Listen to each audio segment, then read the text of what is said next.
Good morning, everyone. I hope that the start of the school year is going well for you, and welcome to the month of September for your Tech Tips video. For this month, the theme is gamification, which I'll get into right now. What is gamification? If you haven't heard of it, I'm sure you know about some of the things I'm going to talk about here. Really, it involves technology, games, and education. It's a really big trend that's kind of exploding right now. It could also be an old school game turned into technology, so playing bingo or something like that, but in a digital format. I'm thinking everyone knows Kahoot. Minecraft, which is a really popular video game with students, they're coming out with education-related things.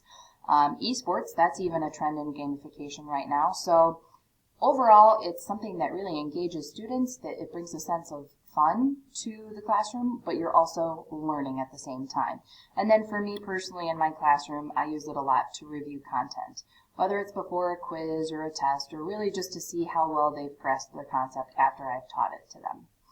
So, what makes a worthy example of a gamification tool or website? Well, for me personally, in order to use it in my classroom, there has to be a certain set of criteria. I want it to be really easy to use, and I want it to be easily accessible to the students. So that being said, I like having just the one account to have to worry about. So I'm the one who logs in, I'm the one who controls the game or moderates the game, however you want to say it, hosts it. Students don't need to create an account. You don't need to remember logins or passwords or anything like that. You simply access the game with like a code or a login, very much like what Kahoot does. I like that it's live and simultaneous, meaning everyone's involved, everyone's engaged, and they're playing at the same time. So no one's just kind of distracting or having behaviors that are distracting to others. I also like that there's pre-curated content.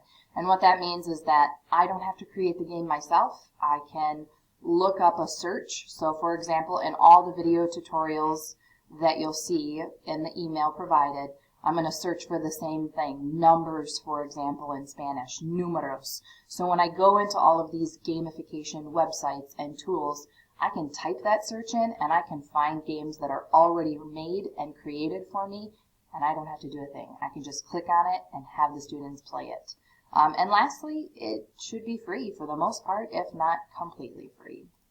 So that being said, here's game number 1, and remember, in the email you will see links to all of these gamification websites, tools, however you want to say it, and then there will be video tutorials and examples. Now some of these I haven't even used in my classroom. I'm pretty excited to try them out this year. However, Quizlet Live I use constantly. Quizlet Live is free. All of these gamification tools and websites you can log in with a Google sign-on, so you don't have to remember a password for that either. That's kind of a big bonus to these. Quizlet is a free tool with flashcard content that you can create yourself, or that you can find other created flashcard content from other teachers out there. And then when you play Quizlet Live, it's simultaneous with the whole class. They can get a code to log in, and it takes 12 turns at a time. You can play a classic version, or there's a new advanced version that I really haven't tinkered with too much. Students can play individually against one another, or they can play in teams. Okay. Progress is shown by the whole class up on the smartboard, but then the students, they can see their multiple choice questions and they have to pick and select one. I use it in class constantly. It's a lot of fun. Works really, really well. Quizzes, I've used a little bit here and there. It's not 100% free, unfortunately. Similar to Kahoot and Quizlet, the students play simultaneously, and it's a multiple choice format. If it's a free game, not premium or super is what they call it, you can even assign these games to students and push it out through Google Classroom. And that's what I've mostly done with this. So the students can play independently to review a concept, which is also nice. Gimpkid is a brand new one that I've learned about in recent years. And it's one I haven't done in class, but it looks like a lot of fun. So I think I have a free trial version right now of only 21 days. So I'm guessing there's going to be some features that I might lose at that time, and I mentioned that in the video tutorial. But Gimpkid has a wide variety of live games. They look really fun. And then students can play together as a team or compete against each other individually, and they earn cash. And then you can shop for certain things, either individually or as a team. I'm not sure, I haven't fully used it in class, but it looks very interactive, very engaging, and very fun for the students.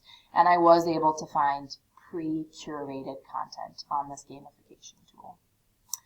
Number 4 is also pretty new to me. I've been hearing about it from teachers more and more. It's called Blookit, and from what I've tinkered with, it looks extremely fun, and it is completely free from everything I've found. So it's very like Gimpkid. There's several different games you can choose from. There's fun characters that you see here, and then there's ways to like power up that give you an advantage over your opponents as you're playing. So really cool. Purpose games is the last one, and this is a little bit more for students to play on your own.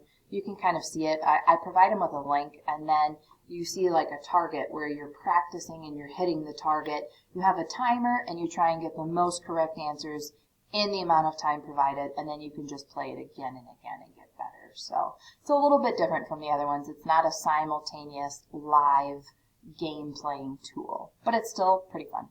So I went a little bit over the 5 minutes, sorry, but gamification is pretty fun. The students love it, and I hope you learned something new. If you play any games in class, I'd love to hear about them. Thanks, guys.